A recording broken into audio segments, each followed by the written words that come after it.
Welcome to your presentation to brain-based movement, neurotraining or neuroathletics.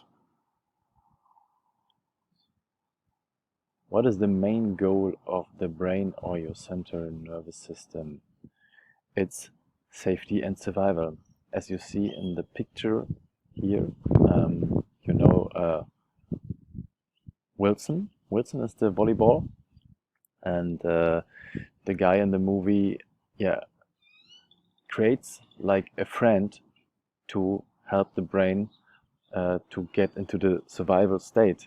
So the brain does everything to let you feel safe, and for survival, that's the main goal.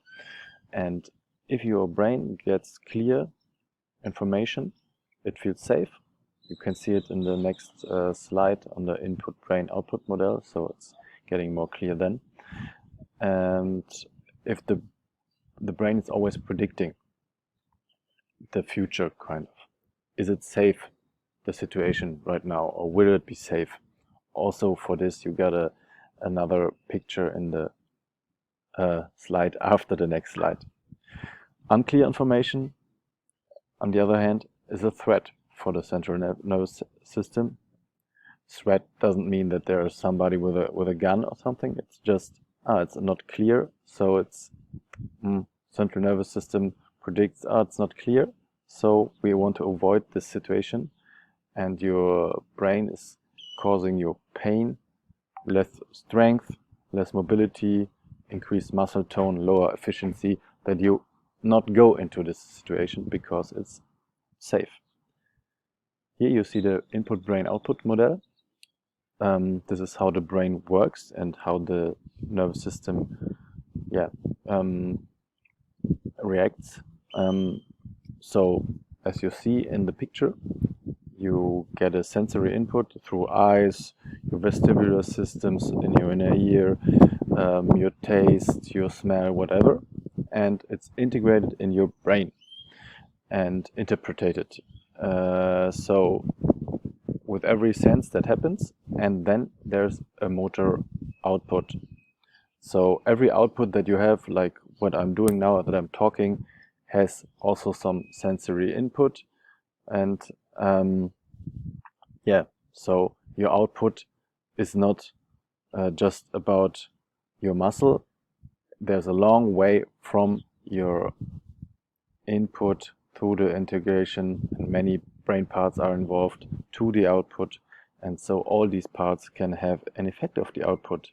Many people forget that and just look on the output. So if they have knee problems, they look on the knee or the muscles above the knee maybe, but it can be even more. Here you see like how the brain is predicting. Prediction works like this. You got some current info. This is what you just saw here through your senses and stuff. And you got previous experiences, like if you had some problems in a certain situation. By example, you don't like to go into the water because you almost drowned there once, then the previous experience tells your brain, it's not safe for me, even if other people evaluate this situation as totally safe. So, and then the brain decides through that info and the previous experience, is the situation safe or unsafe, and then sends an output. On this picture you can see the possible outputs. So you have survival outputs versus performance outputs. Survival outputs are more if the brain is not feeling safe, so it's pain, fatigue, inflammation, dysregulation, dizziness, etc., that you also connect with long COVID symptoms, by example. And if you're like the brain is more safe and your whole systems, nervous system and other systems are in good condition, you get more the performance outputs and clear thinking, endurance, balance, strength, and so on. So what are the effects on brain-based movement how brain-based movement actually works, you can see in the next slide. It's pain reduction, so improved well-being, improved digestion, better vision, hearing, smell, sports performance, mental performance. So, and even furthermore, you see some of them also here in the picture. And how does that actually work? What is brain-based movement? You can call it also applied neuroscience. So it's the mechanism of brain-based movement is already based in studies since several decades actually, and now it's getting more applied, like in the sports and exercise field, but also in the field of therapy, by example also long COVID therapy. And so it's based on science, and it's now implemented in our daily life. That's really good. And it's you work with targeted neural stimuli. By example, pencil push-ups. What is pencil push-up? You see it in the picture here with the girl, which is actually one of my former coaches. So you do a push-up with a pencil, and you work with your eyes and certain brain areas with this. The goal of brain-based movement is to target your central nervous system and influence it positively. So you want to create more safety for the central nervous system for better output. As you know now, if your brain is safe, the output will be better. You have more strength, more mobility, less pain. And as neuroplasticity is competitive, inactive areas of the brain will be taken over. So we want to reactivate these areas to create kind of neuroplasticity and do it with a specific target, and we find out like where's the deficit and work on that. Here it's still in German. Like what are the advantages of brain-based movement on neuroathletic? So you have immediate variability or verifiability of the exercise, because you do a test-retest procedure. I don't know in English. So as you can see on the pictures on the right, you do like some tests, like like it's a rotation test. Go to one side and go to the other side, and then you do a neural drill, and then you retest if the neural drill, like by example the pencil push-up or some work with your vestibular system, which is in your inner ear. This means it will be stimulated if you move your head. And then afterwards, always you check if the movement is better, and if the movement is better, then you have directly feedback if it's a good exercise for you. You can also do this with shoulder rotation, and if we work together, I show you more retest possibilities. So the main advantage is also the brain or the nervous system is always the frame of all body functions. So if your brain does not work well, every other system does not work well either. With the knowledge of that, actually, it's really strange that the nervous system is not so much in the main focus in the therapy right now, but it will change. Trust me with that. Right now, it's more in the field of high elite performance sports, but it will change. It's easy to integrate in the training, in your training plan or on your everyday life. So this is also an advantage, and we will see how we do that in your coaching.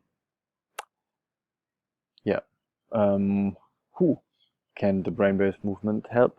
So actually it's for everybody who has a brain. Everybody has some deficits in the brain. Some areas are good and the areas you don't use that much. you lose. Use it or lose it. So it's not just for performance, like you see here. It's for competitive sports. Serge Gnabry is a German soccer player, German national team, works with kind of that player. Alex Serves is one of the best tennis players right now, and so many more. Yeah, but it's becomes now more more topic of the main society. Also helps with long COVID syndrome, because the COVID virus is affecting brain areas. And as we know, as coaches for the brain-based movement, we know how to stimulate these exact or specific brain areas. We can help them work better again after getting infected of this virus. So it's really interesting, and there's a lot of great work done already from some experts. And yeah, I've some education in this too, so we can work with this. In general, pain issues, you always have to think about the whole input and not just the output. If you have like a problem with your knee or with your back, there are so many areas that can, in the brain or the nervous system, then can influence the pain level. I speak from my own experience as well. And problems with dizziness, eyes, neck, that are really good connected and very fast connected to the nervous system. So by example, the neck is really close connected to vision work. So if you work on a PC, on a laptop, and watch like like almost everybody, and have a cell phone and have this kind of focus all day, that will influence your vision, and your vision will influence your upper body level of tonus. And so always often people have neck problems. So important training areas for brain-based movement. So what is the what are the things you work with in brain-based movement? It's the inner ear stuff. That's the vestibular system. So it sits in your inner ear. So we do movements with the head in certain positions and in specific positions. Also, we work with the visual system, as I told you, like by example, the pencil push-ups, or like saccades, like jumping with your eyes, or pursuits, following some objects. You work with the tactile system, like with sensory input, like touching, or with vibration, or also with the proprioception. How is the joint in the room, like orientation of your body. We work with respiration, because also the respiration has like many influences on a biochemistry level to the brain, but also to the muscles which work with the respiration. Hearing, smell, visualizations, everything could be neuro. It's important to have the focus on your work, and that's really important if you want to have neuroplasticity, and if you want to have brain changes in the long term. And that's what we want, to make you more healthy, make your performance better, or whatever your goal is. So you see here some examples again: eye movement impact muscle tone in the upper cervical spine, or 10 weeks of balance training can equate to 10 years of juvenescence, anti-aging in older populations. So it's really, really helpful for many people, for all people with a brain. Source of inspiration, I name you 3 ones. V-Health is the kind of founder of these movements, and many people have their education from there. You can find them online on Instagram. Next Level Neuro, it's similar but more specific on long COVID system. And the Carrick Institute is really deep, and it's more on the therapy, and you can also find them online, but it's really, this one is really deep. So yeah, I hope to see you soon and enjoy the presentation.